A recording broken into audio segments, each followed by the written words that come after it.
Page number 4. Let us read this test.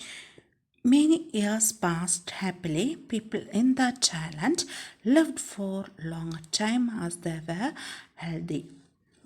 So the people in that island, they had no diseases, so they were away from the disease, so they were healthy and they lived for many years. ഇവിടുത്തെ ആളുകളുടെ ഇടയിൽ പുഴയിലെ വെള്ളം കുടിക്കാൻ തുടങ്ങിയതിന് ശേഷം അവർക്ക് യാതൊരു തരത്തിലുള്ള അസുഖം ഉണ്ടായിരുന്നില്ല. അങ്ങനെ അവർ ധാരാളം വർഷങ്ങൾ അവർ ജീവിക്കാൻ തുടങ്ങി. This increased their population. അങ്ങനെ അവരുടെ ജനസംഖ്യ വളരെയധികം ഉയർന്നു. The demand for water too increased. Slowly the people became careless. They bathed their animals in the river, washed clothes and littered it. So the people depend on the river for their daily household activities. And they bathed their animals, washed their clothes. അവിടെയുള്ള ജനങ്ങൾ അങ്ങനെ ജനസംഖ്യ ആനുപാതികമായി ഉയർന്നതിന് ശേഷം അവർ കൂടുതലായിട്ട് ധാരാളമായിട്ട് ആ പുഴയെ അവരുടെ ദൈനംദിന ആവശ്യങ്ങൾക്ക് വേണ്ടി അവർ പുഴയിലെ വെള്ളം അവർ ഉപയോഗിക്കുകയാണ്. കൂടുതലായിട്ടും മൃഗങ്ങളെ കുളിപ്പിക്കുന്നതിനും വസ്ത്രങ്ങൾ കഴുകുന്നതിനും അവർ ഉപയോഗിക്കുകയും അങ്ങനെ ആ പുഴയിലെ വെള്ളം വളരെയധികം മലിനീകരിക്കുകയും ചെയ്തു. The river became polluted. One day, Kuttuputtu fell sick. He took a sip of water. Gulp, gulp, gulp. Nothing happened. One day, the king Kuttuputtu became or fell sick. So he took a sip of water to cure from the disease.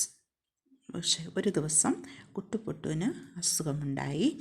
അദ്ദേഹം ഒരു തുള്ളി വെള്ളം, പുഴയിലെ വെള്ളം കുടിക്കുകയാണ്. കാരണം അവർക്കൊരു വരമുണ്ടായിരുന്നു, പുഴയിലെ വെള്ളം കുടിച്ചു കഴിഞ്ഞാൽ അസുഖങ്ങളിൽ നിന്ന് മുക്തി നേടും എന്ന്. അപ്പോൾ കുട്ടുപുട്ടു ഈ പുഴയിലെ വെള്ളം കുടിച്ചതിന് ശേഷം nothing happened. He was not cured. അങ്ങനെ അസുഖങ്ങളൊന്നും മാറിയില്ല. Some other people also who were sick tried the water. Nothing happened to them too. So other people also who were sick, they tried the water, they drank the water, but nothing happened to them. They were not cured from diseases.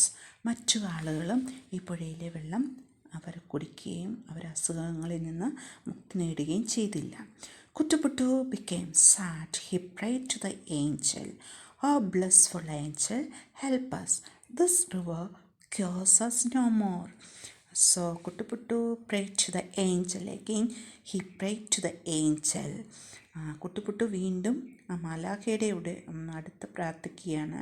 അല്ലയോ മനോഹരമായ സന്തോഷവതിയായ മാലാഖയെ, ഞങ്ങളെ എങ്ങനെയെങ്കിലും സഹായിക്കണം. കാരണം ഇപ്പോൾ പുഴയിലെ വെള്ളം ഞങ്ങൾക്ക് രോഗമുക്തി നൽകുന്നില്ല. The angel appeared. She smiled. Almighty King, this is the give and take of life. Then angel said to the king, this is the give and take of life. The bone is a give and take of life. അപ്പം മലാഖ പറയുന്നത് എന്താണ്? ആ വരമെന്ന് പറയുന്നത് ഒരു give and ടേക്കാണ്. കാരണം നമ്മൾ അങ്ങോട്ട് കൊടുത്താൽ മാത്രമേ നല്ല കാര്യങ്ങൾ നമുക്ക് തിരിച്ച് ലഭിക്കുകയുള്ളൂ. The river was your lifeline. You treated it badly and made it dirty. So this is your lifeline. നിങ്ങളെ മരണം അല്ലെങ്കിൽ നിങ്ങളുടെ ജീവിതം നിശ്ചയിക്കുന്നത്, നിങ്ങൾ എത്രമാത്രം ജീവിക്കണമെന്ന് നിശ്ചയിക്കുന്ന ആരാണ്? That is based on the river.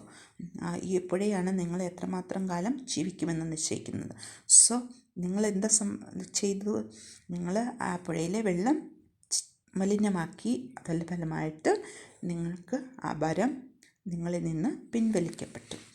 Kuttuputtu and the people understood what the angel wanted to tell them. Kuttuputtu and people understood their mistake. They realized their mistake. അവർക്ക് അവരുടെ മിസ്റ്റേക്ക് എന്താണെന്നുള്ളത് മനസ്സിലായി. From that day, everyone in the island took great care of the river. The water became clean and the people got their bone back. So from the day when they realized their mistake, from the day onwards they treated the river well and they kept the river clean. So the people got their bone back. അങ്ങനെ മാലാഖ പറഞ്ഞതിന് ശേഷം വീണ്ടും അവർ പുഴയിലെ വെള്ളം ശുദ്ധമായി അവർ സൂക്ഷിക്കുകയും അങ്ങനെ അവരിൽ നിന്ന് പിൻവലിക്കപ്പെട്ട ആ വരം അവർക്ക് തിരികെ ലഭിക്കുകയും ചെയ്തു. Number 5. Complete the following sentences. The angel was happy because the river water in Katia was very clean. Second sentence, the people were happy because the angel said that they could cure themselves of any disease if they had a sip of river water. Third sentence, the people lived longer because they were healthy. Fourth one, the river became dirty because people became careless. എന്തുകൊണ്ടാണ് പുഴയിലെ വെള്ളം അശുദ്ധമായത്? കാരണം ആളുകളൊക്കെ ഒരു ശ്രദ്ധയുമില്ലാതെ അവർ തങ്ങളുടെ വസ്ത്രങ്ങൾ കഴുകുകയും മൃഗങ്ങളെ കുളിപ്പിക്കുകയും ഒക്കെ ചെയ്തു. The people became careless. They started bathing their animals in the river, washed clothes and litter it. Fifth one, the river did no good because it had become polluted and couldn't cure any sickness. B. Frame questions for each of the following answers. First answer, the island was in Katia. How can you ask question, where was the island? Second sentence, the people should be good to the river to enjoy the boon. We can frame question and should is there. So in the question also, how